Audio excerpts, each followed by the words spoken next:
경호장애인은 모의고사 6회 14번부터 이번 영상에서는 19번까지 해볼 생각입니다. 도보 이동한 경호시 경호원의 경호 요령으로 바르지 못한 것은 가능한 한 도보 선정된 도보 이동 시 이동로는 변경되어야 한다. 맞죠? 대상자는 도보 이동 시 가능한 단거리 직선 통로를 이용한다. 맞죠? 도보는 단거리 직선 통로. 근접 경우는 공격자가 대상자와 경호원 사이에 끼어들지 못하도록 상대적인 위치를 계속 바꿔야 한다. 잘하고 있네요. 대상자가 오기에서 도보이동 시 대상자 차량은 도보이동을 마치는 즉시 대상자가 탈 수 있도록 도보이동이 끝나는 지점에 미리 대기한다. 말은 굉장히 그렇게 보입니다. 그렇지만 틀렸습니다. 대상자 차량은 대상자가 오기에서 이동할 때는 대상자가 이렇게 이동해가면 차량도 근접 주행해서 가야 됩니다. 왜? 우발 상황 발생 시에 바로 대상자를 대상자 차에 탑승시켜서 대피, 방호 및 대피를 하기 위해서 해야 됩니다. 도보이동 끝나는 지점에 미리 대기하는 거 준비성 있어 보이지만 틀린 얘기입니다. 우발 상황에 대처하지 못한다. 15번입니다. 비표 운영에 관한 설명으로 틀린 것은 행사 참석자용 비표는 구역별로 색상을 달리하면 식별과 통제가 쉽다. 자, 구역별 A, B, C, D 구역이 있다면 구역별로 색상을 달리하는 게 좋습니다. 비표는 모양이나 색상이 멀리서도 식별 가능하도록 단순하고 선명하게 해야 된다. 단순 선명해야 됩니다. 복잡하게 하면 안 되고 난해하게 하면 안 됩니다. 비표는 행사 참석자에게 초대장 주차카드와 함께 행사 일전에 미리 배포하여 출입구의 혼잡을 방지해야 된다. 자, 요거는 그럴듯해 보이지만 행사 일전 여기 틀렸어요. 비표는 행사 참석자의 비표는 행사 당일에 줍니다. 중간 직결지가 있다면 중간 직결지에 주고 중간 직결지 오지 않고 행사장으로 바로 오는 사람들은 행사장 정문에서 보통 배부를 합니다. 당일날 준다. 알아두시면 됩니다. 물론 선발 경호 팀의 경우에는 선발 경호 활동 단계부터 안전검찰 단계부터 비표를 배부하지만 참석자는 당일날 줘야 됩니다. 그 이유는 뭐냐 하면 비표의 분실을 방지하고 비표의 위조를 방지해야 되기 때문에 그 전날 줬다가 이런 못 보면 비표 전체를 무효시켜야 되죠. 새로 제작이 되기 때문에 시간이 없어요. 그래서 이런 목적으로 당일날 준다. 비표의 종류는 리본, 명찰, 완장, 모자, 배지 등이 있으며 대상과 용도에 맞게 운영한다. 그래서 경호원들이나 경찰관은 주로 배지형을 쓰고 일반 손님들은 이런 형태를 그때 필요한 때 골랐습니다. 16번. 다음 중 경호 대상자 현장 방문 정례회의 참석 시 연도 경호에 해당하는 것은 A형, B형, C형, D입니다. 연도 경호는 A, B, C, D 형으로 나가죠. 경호의 종류를 보면 갑불병, 갑복으로 병호, 등급은 A, B, C, D 등급 이렇게 있고 수준에 따라서 다르지만 연도 경우는 형으로 나갑니다. A, B, C, D 형입니다. 자, 그럼 현장 방문 정례회의는 무슨 형이냐면 C형입니다. 현장 방문 정례회의 참석 경제 동향 보고와 같은 비공식 행사의 경우는 연도 경우는 정현경이에요. 정현경으로 엽니다. C형은 정현경이다. 자, 3개 나온 거 또 볼까요? 국경일, 기념일, 기공식, 중공식과 같은 이런 행사. 자, 국경일, 기념일은 공개행사인데 연례 행사죠. 1년에 한 번 하는 거죠. 그 다음에 기공식, 중공식은 어쩌다 한 번씩 있는 거예요. 몇 년에 한 번씩. 자, 그러면 이거는 기념일, 기공식 두 개 다 공통되니까 그냥 공통된 거 하나만 해가 기준국입니다.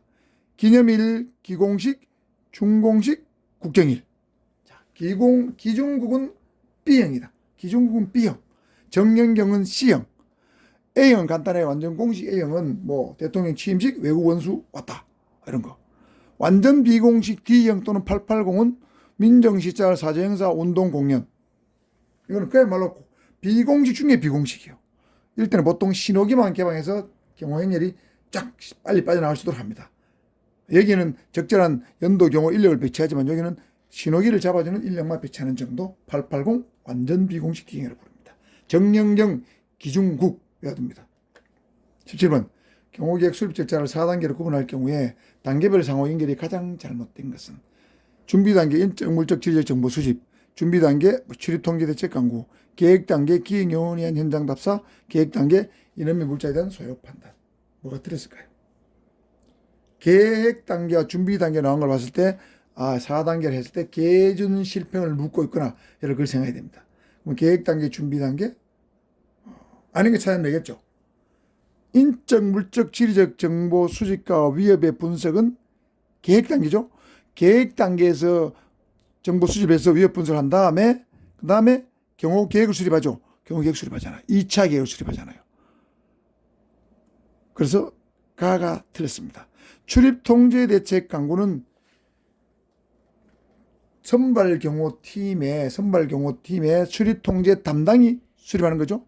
그러니까 준비 단계입니다. 안전활동 단계에서 이루어진 거잖아요.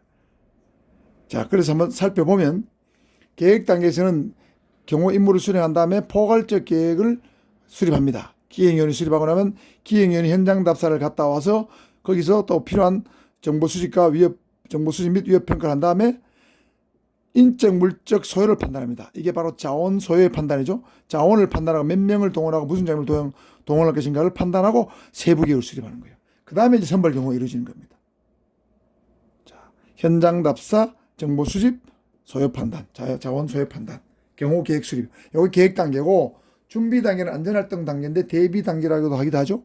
그래서 선발대가 현장에 출동하게 되면 경호 지휘서를 반드시 제일 먼저 설치하고 그 다음에 선발팀에 의한 현장 답사가 이루어지고 관계 간 협조회의를 한 다음에 경호 안전대책을 강구하게 됩니다. 여기서 이제 안전점검, 안전검사, 안전유지 이런 것들이 이루어지죠. 즉 안전검측, 안전조치 뭐 이런 것들이 이루어집니다.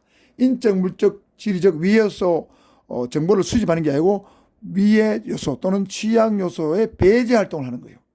위험을 제거하는 활동을 한다는 얘기죠. 이게 안전대책 강구입니다.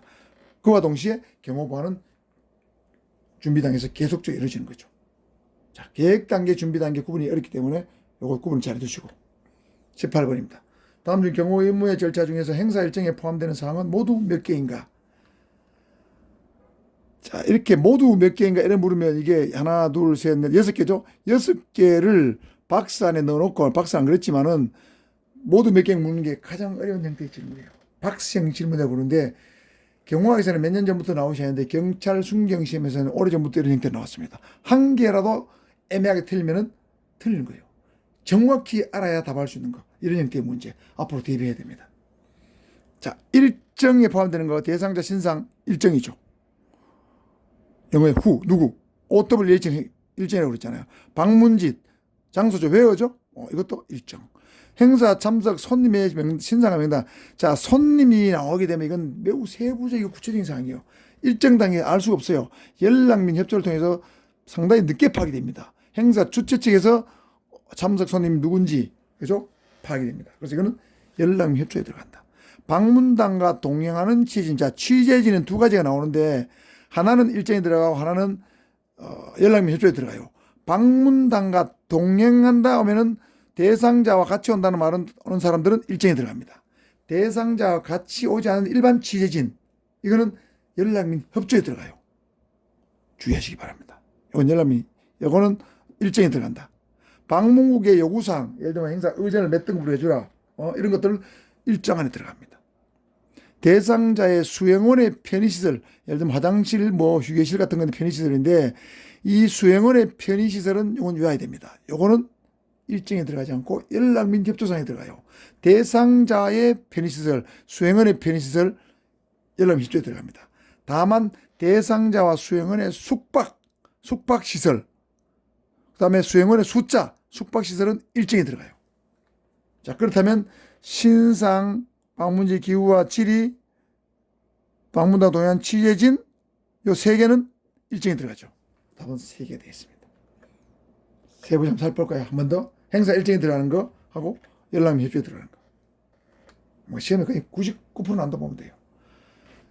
대상자가 출발 도착 일시, 그 다음에 도착 공항, 기동 방법, 그죠? 대상자 신상, 의전사항, 방문지의 특성, 이 특성에는 기후, 지리, 치안 포함된 겁니다. 수행원의 숫자, 숙소 명칭, 위치. 자, 숙소가 나오면은 이거는 일정에 들어가요. 방문단과 함께 이런 취지 나오면 이거 일정. 소요비용 일정입니다. 방문객의 요구사항, 예를 들어 의전사항이 있지만 방문객 의전을 어떻게 해주라든지 방문에서 특별히 요구하는 사항이 있어요. 이거는 일정 단계에서 미리 받아야 됩니다. 매우 급박한 사항이기 때문에 최우선적으로 파악해야 돼요. 요구사항은. 자, 이런 것들이 일정이고 연락 및 협조는 날씨에 따른 행사 스케줄, 시간 계획입니다. 우천시 계획, 청천시 계획. 참석 손님의 명단, 진행요원의 명단, 행사요원의 명단 이건 나중에 나와요. 그러니까 이거는 구체적 세부적인 사항이죠. 그 다음에 행사의 성격과 그에 따른 대상자의 참석 한계 또는 참석 범위, 그 다음에 선물. 몇 부까지 참석할 것인가, 참석 어디까지 할 것인가, 선물을, 무슨 선물을 줄 것이며, 누구에게 줄 것인가, 어떤 방법으로 줄 것인가, 이건 열람 협조해야 됩니다. 이거는 행사 주최 측하고 협의해 봐야 돼요. 대상자와 수행원의 편의 시설하면 열람 협조입니다. 그 다음에 언론의 보도 여부 및 취재 인가사항. 자, 취재 인가사항인데 이것도 14회 시험에 나온 적 있지만 방문단과 동의하지 않는 언론은 열람 협조에 들어간다. 이거 두 가지 구분 잘 해야 됩니다. 19번입니다. 다음 중 기동관 경우 기만 기법으로 볼 수 없는 것은 일반인처럼 자연스러운 옷차림을 한다, 연막 차장한다, 기만 통신한다, 육관 경호를 한다. 다 맞아 보이는데 기만 경호 이번 요거는 기만 기법이죠. 육감 경호는 근적 경호 기법은 하나이지만 기만 기법은 아니에요. 사주 경계와 육관 경호는 근적 경호 기법이긴 하지만 기만 기법은 아니다. 자, 그래서 기만 기법 살펴보겠습니다. 일반적 방법, 일반인처럼 자연스러운 옷차림을 한다, 연막 차장한다, 의도하지 않은 방향으로 간다, 허위운전을 표시한다, 기만 장애물, 기만 경비서를 한다, 소음 및 강체를 쓴다. 요게 일반적 방법이고, 기동기만은 위장 대상자 차를 쓴다, 대상자 차를 수시로 바꾼다, 경호 대응을 바꾼다, 번호판을 교체한다, 이런 것들입니다. 그 다음에 시간을 속인다, 장소를 속인다, 인물을 속인다. 여기에 기만통신 오늘 처음 얘기했는데 허위로 무전을 날리는 거예요. 속였어. 의도하지 않은 곳으로, 우리가 원하는 곳으로 공격자를 보내기 위해서. 이런 것들은 다 기동관 경호기만의 하나의 방법이다. 자, 이번 영상은 여기까지 하겠습니다. 20번은 좀 길어서 별도 영상으로 한 문제지만 찾아뵙겠습니다.